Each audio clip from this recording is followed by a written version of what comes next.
শক্তি জায়গা ভালো যখন আমার একটা টিমের মধ্যে মুস্তাফিজ, তাসকিন এবং সাথে হাসান মাহমুদ থাকে, তখন বা আপনি বলবেন যে এই পেস ইউনিটটা ভালো। আসলে এটা প্রিপারেশন ক্যাম্প, আপনারা যেটা বললেন যে ওয়ান ডে এবং টি-20, তো নর্মালি এই ছেলেগুলোকে প্রিপারেশন ক্যাম্পে যে জিনিস থাকা উচিত যে কে কোথায় ব্যাটিং করবে বা কোথায় তার কার রোলটা কী আছে, ব্যাটিং বোলিংটা সেভাবে আমরা আসলে প্র্যাকটিস করছি এবং প্রিপেয়ার করার চেষ্টা করছি যারা ওপেনার নতুন বলে খেলবে, সেটা টি-20 বা ওয়ান ডে যেটাই হোক। আপাতত যেটা আমাদের প্রথম, যেটা আমরা এখন ওয়ান ডেকে মাথায় রেখে আসলে প্রিপারেশনটা নিচ্ছি, তারপরে আমরা টি-20টার জন্য রেডি হব।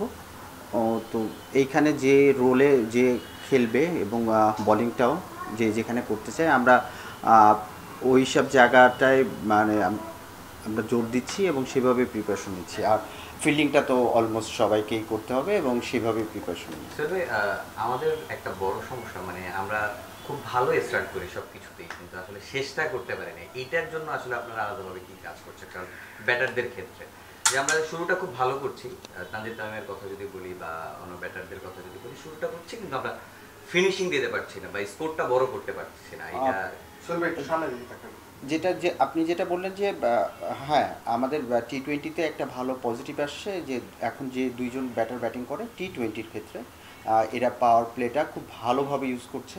আগে যেটা আমরা অনেক দিন ধরে আমরা আসলে স্ট্রাগল করছি, আর দুইটা ছেলে, ইয়াং ছেলে, আমি বলবো যে এখন এটা আমরা বেশ ভালো অ্যাচিভ করছি। কিন্তু ওইখান থেকে তার পরের খেলাটা, যে মিডল ওভার খেলাটা, ওইখানেও আগে যেটা ছিল যে খেলার প্যাটার্নটা, যে রান রেটটা 7-8 করে করলেও হয়, কিন্তু এই খেলাটা এখন কিন্তু অলমোস্ট 9-10-এ চলে গেছে। আমার কাছে মনে হচ্ছে যে এই জায়গাটা আমাদের মিডল ওভারের খেলাটা ইমপ্রুভ করতে হবে এবং ডেথ যেটা আছে টি-20-র, এখানে আরও আমরা দেখা যায় যে লাস্ট 30 ওভারে 30 বলে 50 করি বা এর মধ্যে থাকে, এটা 60+ করতে হবে। তো আমার কাছে মনে হয় যে এই দুইটা জায়গায় ইমপ্রুভ করতে হবে এবং এইগুলো মাথায় রেখেই আসলে কাজ করছি যে মিডল ওভারে খেলার প্যাটার্নটা কেমন হবে, ব্যাটসম্যানরা কীভাবে আসলে খেলবে, এবং শুধু ব্যাটসম্যানরা না, টি-20 বলাররাও আসলে মিডল ওভারে কত কম রান দেওয়া যায় সেটারও আমরা প্র্যাকটিস করছি। এবং ডেথ ওভারে আসলে ডিপেন্ড করে কিছু জায়গা আছে স্পেসিফিক বলারদের ক্ষেত্রে এবং ব্যাটসম্যানদের ক্ষেত্রেও। তো খেলাটা আসলে বড় রান করার জন্য আমার কাছে মনে হয়েছে যে ওয়ান ডে বলেন এবং টি-20তে বলেন, দুইটা জায়গায় মিডল ওভারগুলোতে রান রেট মেনটেন করাটা খুবই ইম্পর্টেন্ট।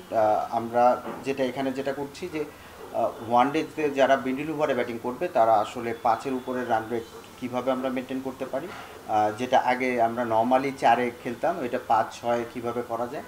তো এই জায়গাগুলো নিয়ে কাজ হচ্ছে। সোহেল ভাই, ব্যাটিংয়ের কথা বললেন, আমরা কিন্তু লাস্ট যে দুইটা সিরিজ যদি বলি টি-20, স্পেশালি পাকিস্তান এবং ইয়াতে, আমরা কিন্তু সেখানে পাওয়ার প্লে ইউটিলাইজ করেছি। আমাদের সমস্যাটা হচ্ছে যখন ট্রু উইকেট হয়, যখন ব্যাটিং উইকেট হয়, তখন আমাদের বোলাররা সেখানে খুব বাজে করতে। আমরা বোলিংয়ের জন্য কিন্তু এই আরব আমিরাতে সিরিজ হেরেছি এবং পাকিস্তানও আমাদের খারাপ করে। বোলারদের কীভাবে তৈরি করছেন, বোলারদের প্ল্যানটা কি এদিক থেকে? যে আসলে শ্রীলঙ্কার উইকেট যেহেতু ভালো, হ্যাঁ, আপনি যদি ট্রু উইকেটে বলারদের ভালো করতে চান তাহলে ট্রু উইকেটে ম্যাচ খেলাতে হবে, এটার কোনো বিকল্প নেই। আমি এখানে বলিং ফ্রেন্ডলি উইকেটের মধ্যে বল করব, আর ওইখানে যে ট্রু উইকেটের মধ্যে চিন্তা করব যে আপনি যখন ট্রু উইকেটের মধ্যে দীর্ঘদিন ম্যাচ খেলবেন, বলাররা তখন শিখে যাবে আসলে কিভাবে হ্যান্ডেল করতে হয়। আপনি যখন এটা তো আপনি যখন টি-20তে আপনি যদি ব্যাক টু ব্যাক 2টা 6 খান, 3 নম্বর বল আপনি আসলে মেন্টাল স্ট্রেংথটা কীভাবে ধরে রাখতে পারছেন, এগুলো আসলে ওই সিচুয়েশনে বারবার আপনি যদি না পড়েন তাহলে আপনি কখনোই শিখবেন না। তো এইটা আমাদের ডোমেস্টিকে যদি আমরা রেগুলারলি ওয়ান ডেতে 300-র উপরে রান খেলি এবং টি-20তে 200-র উপরে, তাহলে আপনি আসলে বলাররা শিখবে। না হলে ইটস এ ভেরি ডিফিকাল্ট ওইখানে এই চ্যালেঞ্জগুলো নিয়ে। সোহেল ভাই, সোহান এবং নাইম, আমরা ধারণা করছি যে তারা কত সাদা বলে ঢুকবে বা ন্যাশনাল টিমে হয়তো আসবে। তো সেক্ষেত্রে তাদের রোলটা আসলে এবং তারা কিভাবে প্রস্তুতি নিচ্ছে, তাদেরকে কিভাবে আসলে তৈরি করছেন? সোহান সোহান এবং নাইম, আসলে এইটা তো পুরোটাই সিলেক্টরের কল এবং তারাই দিবে টিম। তো আমার কাছে যে প্লেয়ার যখনই পাঠায়, আমি জানি যে নাইম কোথায় ব্যাটিং করবে বা সোহান কোথায় করবে, এবং তারা এক্সপেরিয়েন্স প্লেয়ার, তারা জানে যে তাদেরকে কীভাবে নিজেদেরকে কীভাবে প্রিপেয়ার করতে হবে। সো এটা আলাদা কিছু আমাকেও বলে দিতে হবে না, বা আমার খালি প্রোগ্রামটা ডিজাইন করে দেওয়া, মানে ইয়েটা মেইন হচ্ছে রোলটা, যে তোমাকে নেটে আমি এই সময় দিলাম এবং এই বলারগুলো থাকবে, বা এই নাইম শেখ তোমার ব্যাটিংয়ের সময় এই বলাররা বল করবে, এটা নর্মালি আমি যেটা করি যে ওদের ওয়ান ডেতে সম্ভাব্য যারা বলার আছে বাঁহাতি বা ডানহাতি, তো আমি আসলে ওইটা একটু চিন্তা করে মাথায় চিন্তা করে আমি যখন এইগুলো সাজাই, প্ল্যানটা সাজাই, সেশন প্ল্যানগুলো সাজাই, তখন এইগুলো একটু মাথায় রাখি। আরেকটা হচ্ছে যে রিশাদ আপনি দেখলেন যে পিএসএল খুব ভালো করেছে, হুম। আবার পাকিস্তানে একই ইয়াতে গ্রাউন্ডে আবার আমরা দেখলাম যে পাকিস্তানের সঙ্গে খুব খারাপ বোলিং করেছে। রিশাদের প্রবলেমটা কি আসলে ফাইন্ড আউট করতে আমার কাছে যতটুকু মনে হচ্ছে, এবং এই ব্যাপারে কথা হয়েছে যে আমার কাছে মনে হচ্ছে কিছু টেকনিক্যাল অ্যাডজাস্টমেন্ট দরকার আছে। দীর্ঘদিন আপনি যখন টি-20 খেলবেন এবং তাহলে অ্যাকশানে কিছু পরিবর্তন এসে যায়, কেন ওইটা অনেক বেশি মনে করেন যে খেলার মধ্যে অনেক বেশি বলারদেরকে বেশি হিট করে, তো নর্মালি দেখা যায় যে অনেক কিছুই চেঞ্জ হয়ে যায়। তো আমার কাছে মনে হচ্ছে যে টেকনিক্যাল কিছু জায়গায় কাজ করতে হবে। তো এটা নিয়ে এই লাস্ট দুইটা সেশন কাজ করছি। আমার কাছে মনে হচ্ছে যে আরও 2-3টা সেশন করলে এবং তারপরে 2টা প্র্যাকটিস করলে এই জায়গাটা ও রিকাভারি করতে পারবে। আসলে একটু যদি যোগ করি, সেটা হচ্ছে পেসারটা নিয়ে একটু বেশি চিন্তা হচ্ছে রিসেন্ট পাস্টে, কারণ হচ্ছে আপনার আমিরাতও ভালো করতে পারেনি, পাকিস্তানেও খুবই বাজে পারফর্ম করেছে। তো এই যে জায়গাটাতে আসলে বাংলাদেশের শক্তির জায়গা, পেসিং নিয়ে অনেক কিছু বলা হচ্ছে, বাংলাদেশের শক্তির জায়গা কিন্তু ভালো, তো এটা কি আসলে কি সেট হচ্ছে কিনা, কারণ কিন্তু ফর্মটা হারিয়ে যাচ্ছে তাদের কাছে। শক্তি জায়গা ভালো যখন আমার একটা টিমের মধ্যে যখন লাল বল সাদা বলে খেলবে স্পেশালি, তখন যদি মুস্তাফিজ, তাসকিন এবং সাথে হাসান মাহমুদ থাকে, তখন বা আপনি বলবেন যে এই পেস ইউনিটটা ভালো। এখন যদি মনে করেন যে পুরা আমরা যদি বলি যে পুরা দেশের পেস ইউনিট ভালো, আমার কাছে মনে হয় না এটা আমরা ঠিকভাবে অ্যানালাইসিস করছি। হ্যাঁ, কিছু বলার আগের থেকে ভালো, তো এই প্লেয়ার ওদের সমন্বয়ে এখন দেখা যায় যে একজন খেলে, দুইজন খেলে না।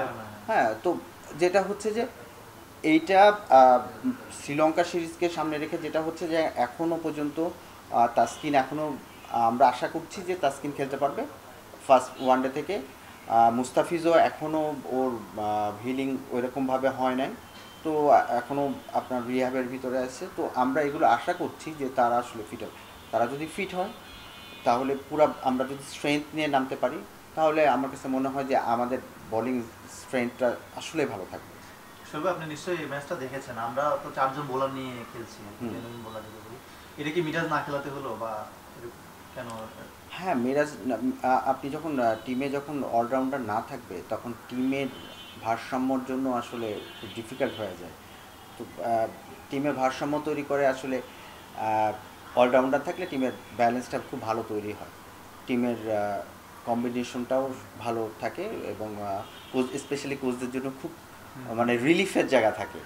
তো এইটা আমার কাছে মনে হয় যে খুবই ট্র্যাডিশনাল উইকেট, যে প্রথম 2 দিন খুবই ব্যাটিং ফ্রেন্ডলি থাকবে, 3 দিনের দিন আস্তে আস্তে একটু স্পিনারের দিকে যেতে পারে। তো 3-4টা বলার 2 টিমেই আসলে একই কম্বিনেশনে খেলছে এবং আমার কাছে মনে হয় বলারদের জন্য খুবই প্রেশার, কেন ফ্ল্যাট উইকেটে সারাদিন বল করতে হবে, খেলা বড় হবে। তো আমার কাছে মনে হয় যে বলারদের জন্য একটু চ্যালেঞ্জিং। লাস্ট একটা প্রশ্ন, সেটা হচ্ছে যে সাদা বলে যারা আছে তারা শ্রীলঙ্কা যাওয়ার আগে কি কি থাকছে তাদের জন্য, কি কি আমরা এখানে প্র্যাকটিস করছি, এরপরে আমরা আর 2টা সেশন এখানে আছে, তারপরে 20 তারিখে আমরা চিটাগংয়ে যাব, ওইখানে 2টা সেশন করার পরে আমরা ওইখানে 2টা ম্যাচ খেলবো, ডে নাইট ম্যাচ খেলবো। তো যতটুকু সম্ভব যতটুকু প্রিপারেশন নেওয়া যায় এবং আমরা যতটুকু করে তাদেরকে রেডি করে দিতে পারি, তার সব রকম চেষ্টা আমাদের থাকবে। কাদের সাথে খেলা হবে? আমরা এখানে আসলে 2টা টিম করব, যেহেতু আপনারা জানেন যে সামনে এ টিমেরও অস্ট্রেলিয়াতে ট্যুর আছে, তো এই জিনিসগুলো আমাদের মাথার মধ্যে আছে। তো এই এখন থেকেই তার প্রিপারেশন শুরু হয়ে গেছে, কিছু প্লেয়ার ন্যাশনাল টিমে যাবে, কিছু প্লেয়ার আসলে এ টিমের জন্য রেডি হবে। তো আমরা চিন্তা করছি যে সম্ভাব্য যারা এই ইয়ের মধ্যে থাকবে তাদেরকে নিয়েই আসলে টিম করা।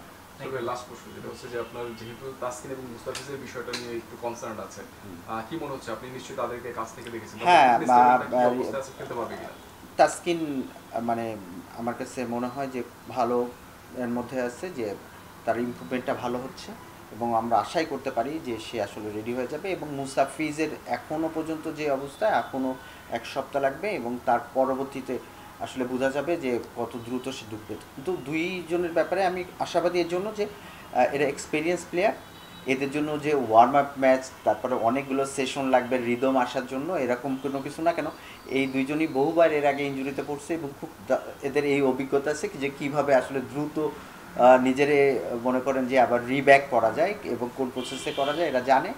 তো সেইভাবে আমরা আশাই করতে পারি যে ওরা ফার্স্ট থেকেই থাকবে।